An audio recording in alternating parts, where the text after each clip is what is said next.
We are so blessed and honored as a church to have had the opportunity to send a group from Christ Lutheran Church all the way to Kenya, Africa, to spend 2 weeks sharing the gospel of Jesus Christ with the people there and living out their faith in a practical way so that people can tangibly see Jesus through them. One of the members of that team is Sue Goldenstein. Sue really wanted to be with us this morning, but unfortunately her work schedule did not allow that. But she did leave a message that if we could play that now, that would be awesome. I'm here with Sue Goldenstein. And Sue, I'd like you to just share with us a moment while you were in Kenya that you felt God used you in the most powerful way. Sure, David. On our second day at daylight school, I had a short break between my responsibilities, and a young girl named Rose was brought to me. She had stubbed her toe on the previous day and then re-injured it on day 2 of our visit. And so she was brought to me to have her wound treated. And her feet were so dirty, and as she doesn't wear socks and shoes playing on the playground or to school. And so I knew I had to wash her foot before I treated the injury. So Terry, the director of the missionary group, brought a basin of water to me, and I had some soap and cleaned her foot and had to wash it numerous times. The soil there is so deep with red clay, so I washed, and in the midst of washing her foot, I realized that I was overcoming some of my challenges with dirty feet, and I was serving her. And it was just a blessing that I had the opportunity to wash her foot, treat her injury, and touch her. And then I looked at her other foot, and I knew I had to wash that foot as well. And then other children were brought to me, and with so many injuries to their feet. One boy had a huge cut out of the bottom of his foot because they don't have shoes and socks there. And it was in those moments that I felt like I was really doing God's work and felt so blessed.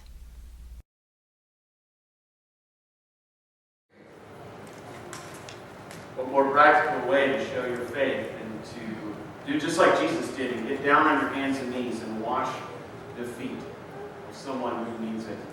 But the rest of the African team is here with us this morning. I'd like to invite them to come on up. We're just going to ask them a few questions and see what God has. As they come, we've got Stephen and Becky Doda, we have Donna Shalom and Dorothy Collins with us this morning, as well as Janet Brandon, who works with Sequoia Ministries, and she was very, very integral in getting this going, so we're excited to have her with us. But let's just get started. Dorothy, let's start with you.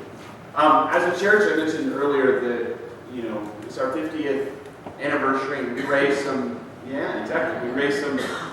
funds. Some of those funds were specifically designated to a mission in Africa. Just tell us, share what happened.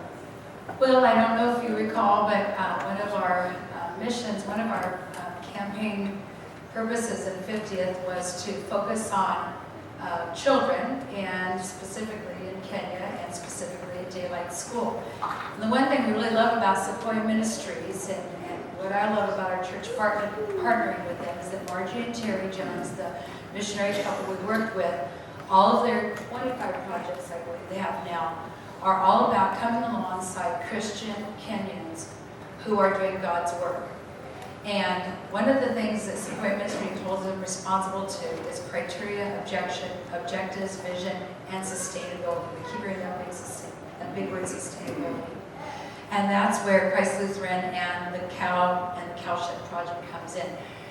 We were able to see firsthand your monies you raised through our 50th anniversary to buy Rosie, the cow. And there's a picture of Rosie right outside. We got to see Rosie, we got to go over and kind of pet Rosie. Rosie currently is living with Ruth and Ben, the couple that run Daylight School, in their very modest dwelling area. Rosie's only within a couple of yards of their house, while they're waiting for the cow shed to be built. The cow shed is being built at the Daylight School campus with the monies that you gave.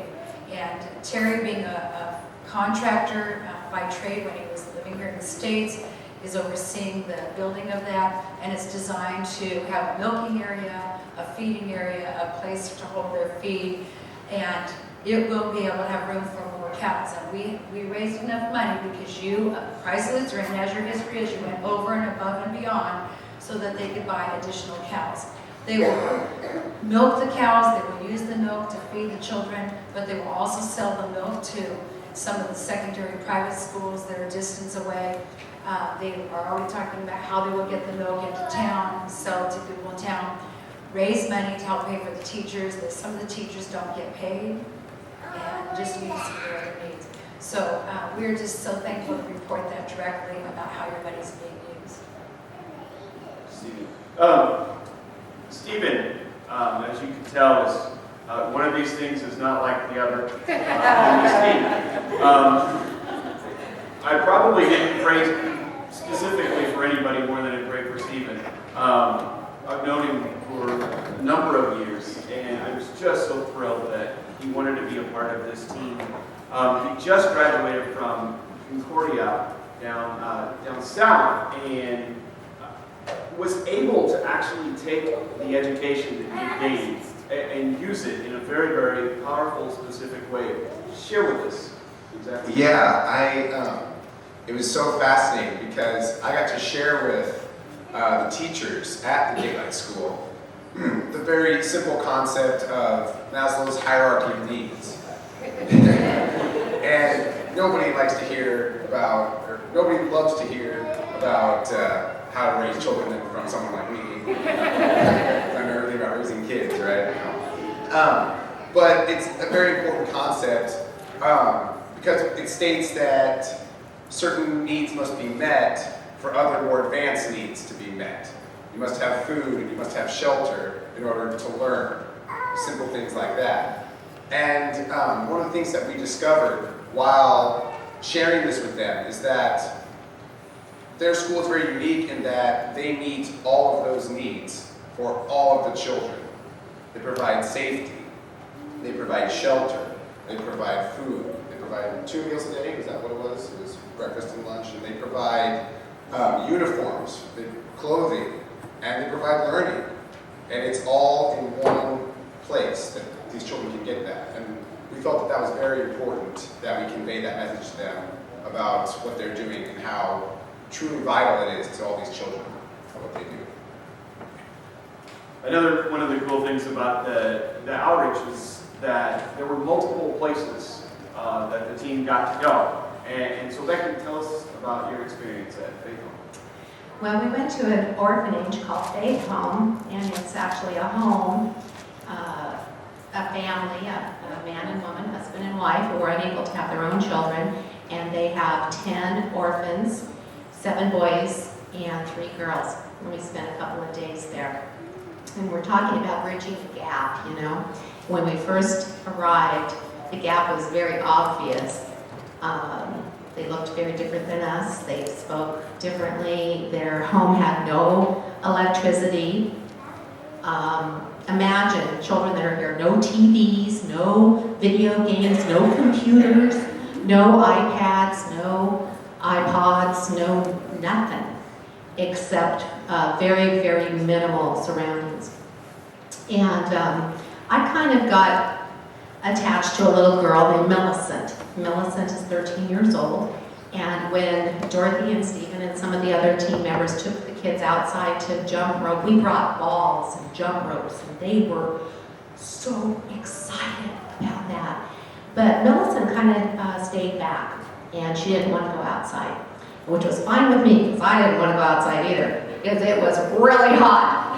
And I brought out my knitting. I had taken a lot of knitting needles and yarn in the hopes that I could share that skill with the kids. And anyway, Melissa caught on really fast. She learned to knit so quickly. I was amazed. I've taught a lot of kids how to knit, and she just loved it. She was into it. And as we spent more time together, I realized the gap was closing. And knitting is one of those neat things that has a lot of deep significance if you let it. And we just really spawned together and knitted. There was no gaps. Later I found out that Millicent the reason she didn't want to go outside and play is because she's sick. And she has HIV positive, she takes a lot of medication, and she doesn't have a lot of energy. And I did not know that when I first met her, but it made it even more special. And we spent the whole day together, and I'll never, ever forget her. And I would have her picture on my refrigerator now, and she's my little buddy. I pray for her every day, and I would ask you to also lift her in prayer because she's doing really well.